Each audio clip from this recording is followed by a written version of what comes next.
Guys আমার ম্যাচে পরে সাদিয়া গেমিং আর পরে NST টুইন্স। দেখেন আমি তাদেরকে কিভাবে মারি। আমার সামনে আছে সাদিয়া গেমিং, ওই যে সাদিয়া গেমিং, ওই যে দেখেন সাদিয়া গেমিং ডাউন, ক্লিয়ার দিয়ে দিলাম, ক্লিয়ার। আর এইখান থেকে আমরা সাদে চলে যাই লঞ্চ প্যাড মাইরা।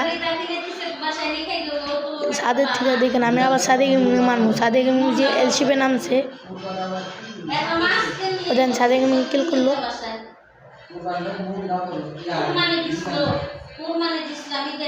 আসমানে প্লেয়ার নাই, আসমানে প্লেয়ার খুঁজতেছিলাম।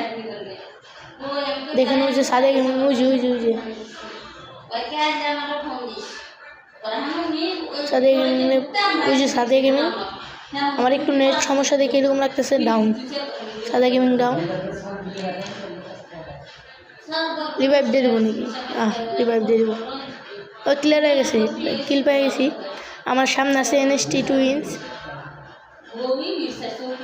দেখেন ওরা কেমন করে মারি, গ্যানেট কুক করছে। এই জায়গায় আমি রাজ দিয়ে দিই। আমি কি মারতে পারবো? ফুল ড্যামেজ ঘুরাইতেছে, মারতে পারবো আমি? NXT down, NXT down. এই প্লেয়ারটা মারতে পারলে বুঝে যাবো ম্যাচটা। NXT বইয়া নিয়ে নিল।